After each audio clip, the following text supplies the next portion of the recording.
नमस्कार दोस्तों, आपका स्वागत है हमारे YouTube चैनल पर। दोस्तों, आज हम बहुत ही इंटरेस्टिंग वीडियोस लेके आए हैं आपके लिए। अगर वीडियो अच्छी लगे तो हमारी वीडियो को लाइक जरूर करें। आज हम बात करने वाले हैं पृथ्वीराज चौहान और इंद्रावती के प्रेम के बारे में। अजमेर के राजकुमार पृथ्वीराज चौहान और चित्तौड़ के राजकुमार समर सिंह के बीच बहुत ही घनिष्ठ मित्रता थी। अपने बढ़ते वैभव के कारण उज्जैन के महाराज ने अपनी पुत्री का विवाह पृथ्वीराज चौहान से करवाना चाहा। उन दिनों में पृथ्वीराज चौहान उज्जैन के पास ही शिकार खेल रहे थे।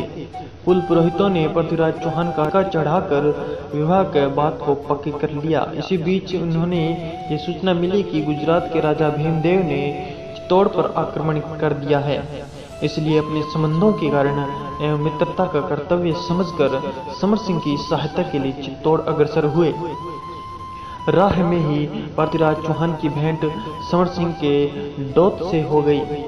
उसने पृथ्वीराज चौहान को बताया कि 10 कोस की दूरी पर ही भीमदेव की सेना पड़ाव डाले हुई है और शीघ्र ही दोनों दलों में मुठभेड़ हो जाएगी। उसने यह भी कहा था कि समर सिंह के आज्ञा अनुसार वो आपको ही इसकी समाचार देने के लिए आ रहा था। अभी भीमदेव ने आक्रमण किया ही बीतने था कि पृथ्वीराज चौहान ने अपनी सेना के समर सिंह के पास जा पहुंचे और उन्होंने एक बिना विश्राम किए गुजरात की सेना में आक्रमण कर दिया। अब लचर होकर भीमदेव को अपनी सेना का मुंह फेरना पड़ा। समर सिंह और पृथ्वीराज चौहान की शुष्क सेना ने भीमदेव पर भीषण आक्रमण कर दिया, पर भीमदेव की सेना अपनी स्थान से न हटी। समर सिंह और पृथ्वीराज चौहान ने बहुत वीरता दिखाई। युद्ध होते होते शाम हो गई और कुछ भी निर्णय न हो पाया। दूसरे दिन भी युद्ध आरंभ हो गया। आज भीमदेव ने नदी पार कर स्वयं चित्तौड़ की सेना पर आक्रमण किया, परंतु वीर समर सिंह ने इस वेग से उनके आक्रमण को रोका कि गुजरात की सेना के चक्के छूट गए। पीछे से गुजरात की सेना भी आते हुए गुजरात की सेना में मारकाट मचा दी। आज दिन भर के युद्ध में भीमदेव के 10 सेनानायक मारे गए।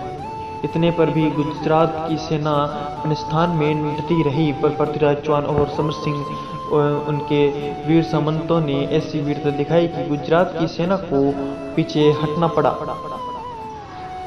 गुजरात चली गई, परंतु पृथ्वीराज चौहान कुछ दिनों चित्तौड़ में ही रह चुके। बोला राय भीमदेव कल भाग जाने का बहाना ही किया था। रणभूमि को हटकर रणभूमि से हटकर कहीं छिपा रहा और एक दिन जब पृथ्वीराज चौहान अपने शिविर में सो रहे थे, तब अर्धरात्रि के समय आक्रमण कर दिया। इस आकस्मिक आक्रमण से वे उठ गए और जिस अवस्था में थे उसी अवस्था में युद्ध करने लगे। आज रात का युद्ध में जेठ सिंह का छोटा भाई लक्की सिंह, वीर बगरी और रूपधन आदि सरकार मारे गए, परंतु विजय लक्ष्मी पृथ्वीराज चौहान को ही जीत का हार पहना गई और भीमदेव की तरफ से मेर पहाड़ नामक नामी सरदार समेत 5000 सैनिक इस युद्ध में मारे गए। जब भीमदेव को वास्तव में हार मानना पड़ा और गुजरात वापस जाना पड़ा, पृथ्वीराज स्वयं समर सिंह की सहायता के लिए चित्तौड़ में रुके हुए थे और इंद्रावती से विवाह का दिन भी आ गया।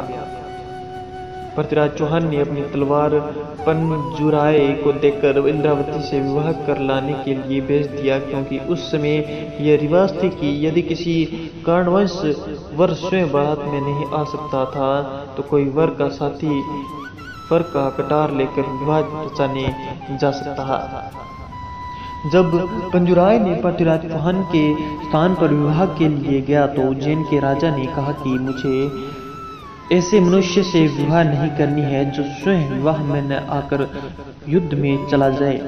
चंद्रवरदाय ने उन्हें बहुत समझाने की कोशिश की, पर उज्जैन के महाराज ने एक न मानी। परंतु उन दोनों के कुछ झमेला करने पर उज्जैन के महाराज ने उन्हें 5 दिन का समय दे दिया।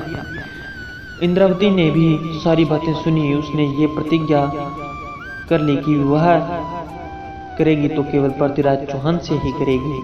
परंतु जब 5 दिन की अवधि जब निकल गई तब उज्जैन के राजा क्रोधित होकर पृथ्वीराज चौहान के सामंतों को निकल जाने का आदेश दे दिया। पृथ्वीराज चौहान के सामंत क्रोधित हो उठे और युद्ध की तैयारी करने लगे, परंतु तुरंत ही युद्ध होने लगा और पृथ्वीराज चौहान के वीर सामंत ने उज्जैन के राजा को पकड़कर अपने वश में कर लिया। उज्जैन के राजा की आंखें खुल गई और उसने बड़ी धूमधाम से अपनी पुत्री का विवाह पृथ्वीराज चौहान के हाथ में दे दिया और साथ ही भेज दिया। और इस प्रकार से ये झमेला शांत हुआ और वे उसे लेकर अजमेर आ गए और थोड़ी ही समय में पृथ्वीराज चौहान ने रणथंभौर के राजा की कन्या हंसावती से भी विवाह कर लिया था। तो दोस्तों, अगर आज का वीडियो हमारा अच्छा लगे तो हमारे YouTube चैनल को लाइक शेयर एंड सब्सक्राइब जरूर कर दें। और अगर अगली वीडियो आप जो आपकी इच्छा चाहे वो बनवा सकते हैं तो हमें कमेंट करके जरूर बताएं। Thank you for watching for YouTube video.